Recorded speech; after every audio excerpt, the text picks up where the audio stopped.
Really quick, this is Donna, by the way, in case you don't know who I am by now. I promised yesterday that I would discuss how to become a morning person. It's kind of a challenge for me because I like to sleep in. If you know me at all, you know that it's the truth. I love to sleep in, and I probably I've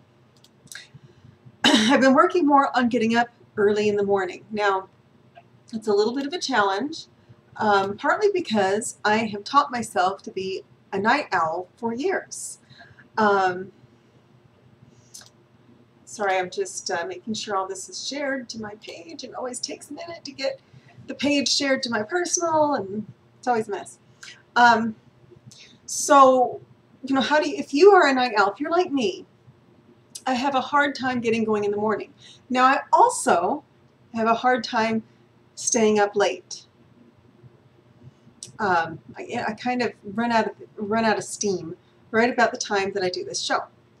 So in order for me to do my best work, I actually really do need to do it in the morning. And I have, you know, I owe it to my clients to do the very best work that I can do for them and not to spend a lot of time distracted. So I started out with, I typically will go to bed somewhere around midnight, and I typically fall asleep somewhere, well, actually around midnight, but then I wake up about 2, and I'm up until about 4. Wonderful, polyphasic sleep. And then I have a hard time waking up in the morning. So I've been doing some things, and I'm looking at this blog post from Nerd Fitness. And Steve, I hope it's okay that I am completely plagiarizing this show from your blog post, but the link is in the comments or in the description if you're on Facebook. So I wanted, and it seems to be working for him, so I'm kind of going off of what he says. This is what I'm trying to do. I'm trying to simply, instead of all of a sudden saying, well, I'm going to go from getting up at 8 in the morning to getting up at 5 in the morning, which means I wouldn't sleep at all because I wouldn't be able to go to sleep early enough to be able to get up that early. And I know because I've tried this over and over and over. I've tried saying, okay, I'm going to go to bed. I'm going to get up at 6. So in order for me to get up at 6, I have to be in bed by 9. So, and then, you know, I go to bed at 9 and I'm just wide awake. I am just not going to sleep. So now I've said, okay, I usually do get up I was getting up about 7:30, 8 o'clock. So I said, okay, I'm just going to set my alarm clock back. There's a couple of tricks I used. And not all of these are from Nerd Fitness, by the way. It's just a jumping off point, but I am plagiarizing from him. So, you know, I figured out one, I snooze. I hit the snooze button, and it's awful because everything is on my phone, and I keep my phone right by my bed, and so it was really easy for me to reach over and hit the snooze button, and sometimes I don't even know that I hit the snooze button because I'm not quite awake yet. So then I decided, well, I have Sleep as Android. I have an Android phone. I have Sleep as Android on my phone. So I decided, well, I'm gonna trick myself. Okay, I took this, and you can actually use a CAPTCHA to eliminate snoozing. Well, the first time I tried it, it would let me snooze and snooze and snooze and snooze. So I would hit snooze like 11 times. No bueno. That's not what I'm after. And the sad thing about that is you fall back asleep, and after 10 minutes, you're just getting into deep sleep again, and it goes off again. And so you just get groggier and groggier, right? So then I decided, well, first thing I'm going to do is not snooze anymore. So I set this so that I have to scan a barcode in order for me to turn off the alarm. And there are 0 snoozes. I'm not allowed to snooze anymore. The alarm won't let me do that anymore. It just actually gets louder. So it gives me about 30 seconds of a quiet one, and then it gets really loud. So in order for me to turn it off, I have to at least go into the bathroom and scan the toothpaste. Or better yet, I have to come down here and scan something in the kitchen, because by the time I get down here or to the desk, I'm awake. And that's kind of the idea, is Some people say to take your alarm clock and put it across the room. That doesn't really work for me because I have teenage kids, I have adult kids, I have, I like to be social.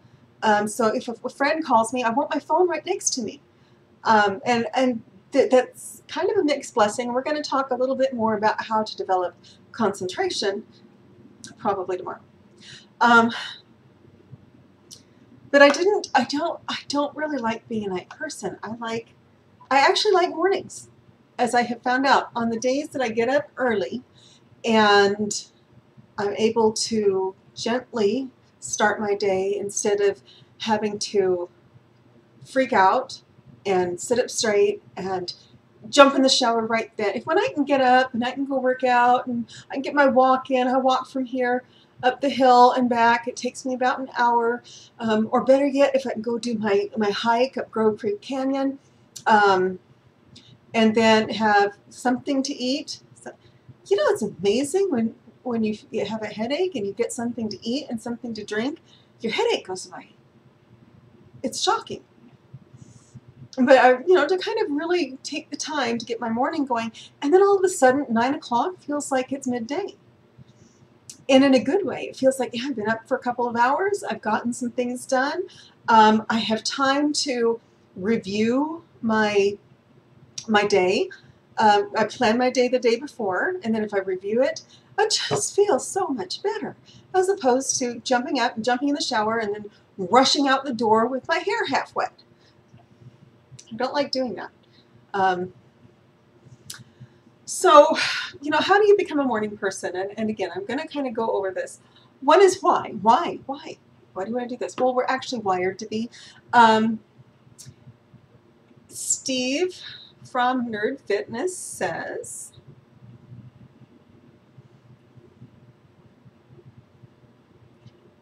two out of 10, so 20% of us are night owls.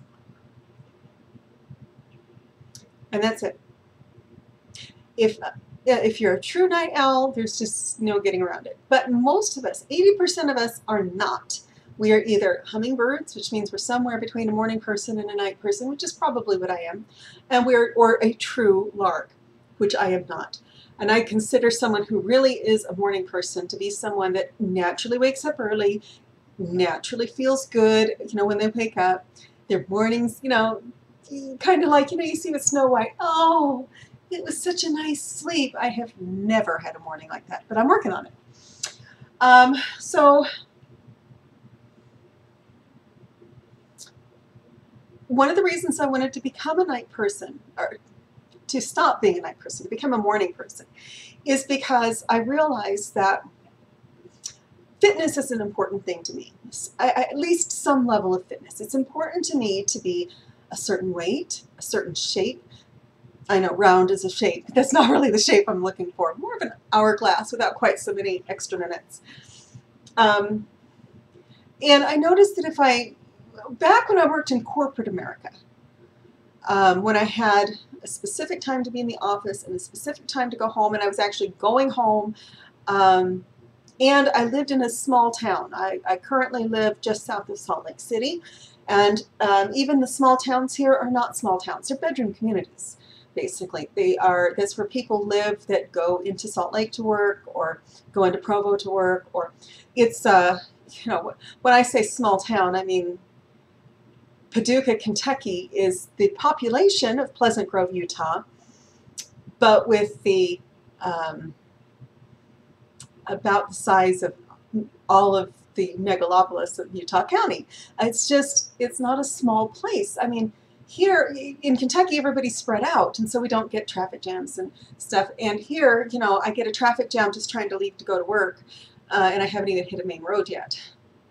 So by 5 o'clock, I'm exhausted. By the time it's time to go home, now I'm having to worry about, you know, I have a 14-year-old son. You know what 14-year-old sons like to do?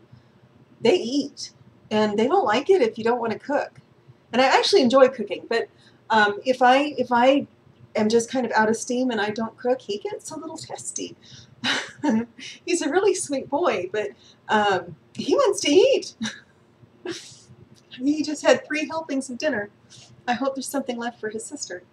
And by 5 o'clock, I have a dehydration headache because I get involved in my work and I forget to eat or drink. I have, I'm just I'm starting to look forward to bedtime. And I do like to go to yoga in the evenings, but that kind of is contingent on how the rest of the day went. I was going to go last night, sorry Joe, but I decided to watch a movie with my son instead. And so, evenings are just full. So if I want to work out, and I want to work out well, it's got to be in the morning. And it's, my workouts are pretty simple. I throw on clothes and go out the door, and I hike up the hill, and it's right there. Part of what I'm working on is to be able to get up early enough to get all of my work done for the day before anybody else is really up. It may be a little bit easier when the kids are in school, but I'm in the middle of a marketing campaign, and so I want to kind of get some of this work done when I can focus for a couple of hours, or even an hour before. They like to work at night because everybody else is asleep. You can approach it from the other side. If you get up early enough, everybody else is asleep. And so, and at least in my family, my kids like to go to bed a little bit later. And I like to go, so it's easier for me to get up earlier and get more done when I'm fresh. Again, by the end of the day, I'm kind of tuckered out. So, if you have kids, if you can get up before your kids do, if you have little kids, this may be a miracle, but if you have teenagers, you get up before your kids do, and you'd be amazed at what you can get done. And then after work, you can save that for your family. And again, you can actually prepare for your day. I do try to go through my day the night before. So tomorrow I have to be in Provo to work with a client. I know that. And then I know that right after that, I'm going to Salt Lake. And I can prepare tonight to a certain extent, but at the same time, in the morning, as I'm getting ready for my day, I want to review my calendar one more time to see if are there emails that I need to send out before I walk out the door.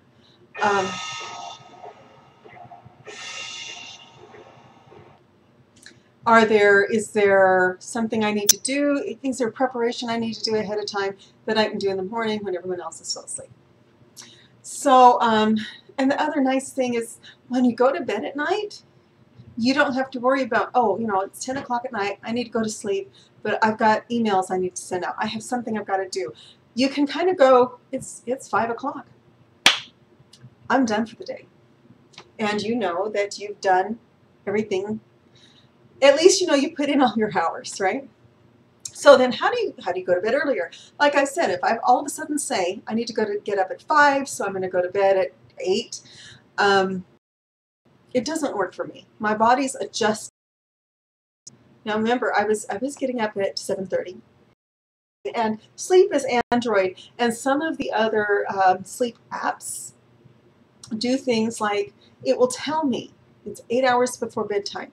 It will start to alert me that it's bedtime about an hour before, and that gives me time to read, to brush my teeth, to get ready for bed, to maybe take a soak in the tub, to do all that kind of the routines that I like to do to kind of relax for the day. And I did focus, one of the things that I'm absolutely positively sure that I don't want to do, I don't want to hit the snooze button anymore. So I don't. This morning I had a little bit more time to sleep in, and I felt like awful. I didn't sleep well last night, and so I made a conscious decision that, okay, I'm going to sleep for another 30 minutes. It was a conscious choice. I actually had to set another alarm to do that. And then with 7 o'clock. And of course, at some point in the next couple of months, we'll have daylight savings come to an end, and we'll have to fall back, and I'll have to change that to an hour difference. And then going to bed earlier. Well, I think it's easier to go to bed 15 minutes earlier than it is to go, if you're setting your clock your alarm clock earlier by 15 minutes, that means you have to go to bed earlier by 15 minutes. But here's the catch. We live in a very connected world. I have a tablet and a cell phone and a laptop, and the laptop lives right next to my bed, which is a really horrible place.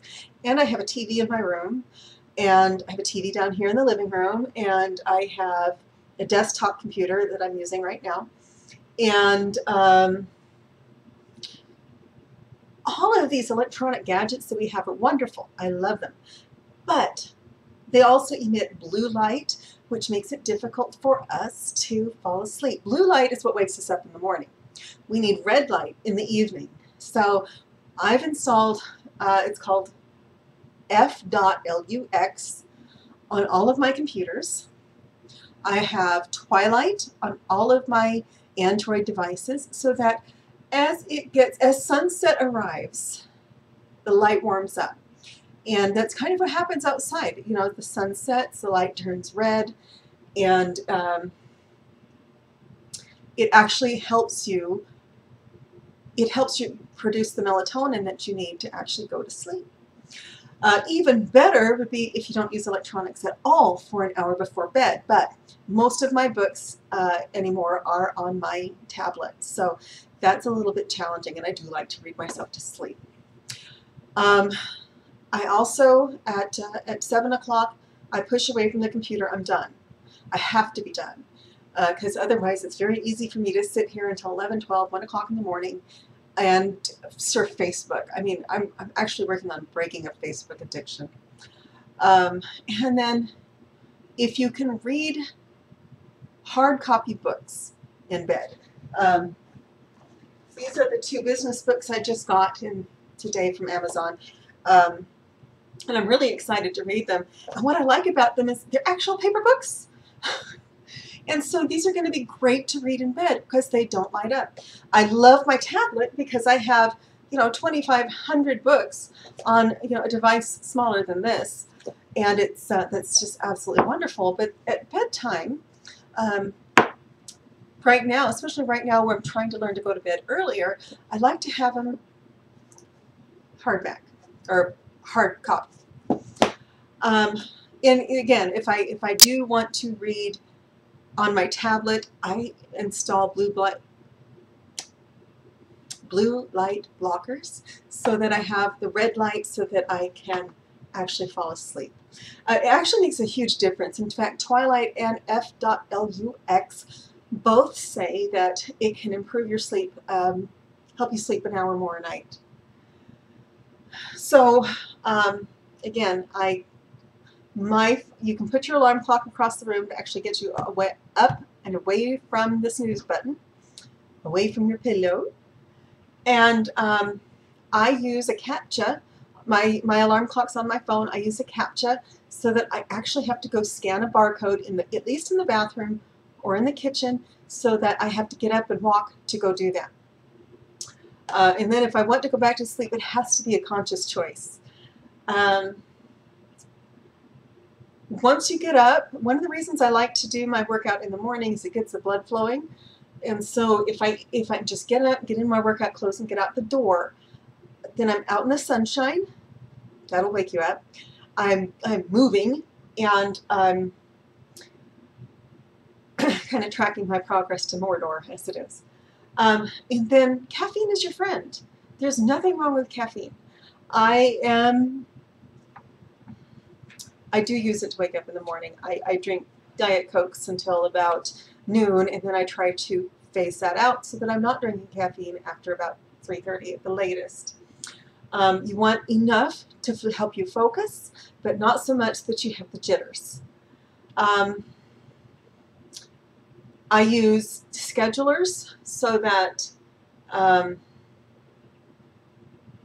here's a thought. Schedule an embarrassing tweet to go out the next morning 10 minutes after you're supposed to get up.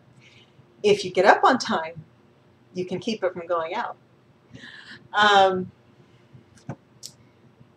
And then you can try a sunrise alarm clock. I like to open my blinds a little bit so that the sunshine comes in the morning, but I have pretty good blinds. I actually block the light at night. And then you want to build a morning routine. Again, mine is, the one that I'm building, first thing is to get out the door and work out. Right now I'm working on body weight exercises, I'm working on yoga, I'm working on walking. But you want to do something. It could be, his is wake up with a sunrise alarm clock, start coffee if you drink coffee, do some sort of a workout, and then, you know, kind of ease into your morning work. And then, of course, the last one is what I'm planning to do, which is take over the world. So how do you crush your mornings? I am still working on it. I am trying to overcome years of bad habits, so and I'm positive I'm going to be able to do it. I had a little setback this morning, but that's okay, because as Scarlett O'Hara said, tomorrow is another day. I'd love to hear your comments or see your comments below on either Facebook or YouTube, so I will look forward to talking to you tomorrow. Have a great evening.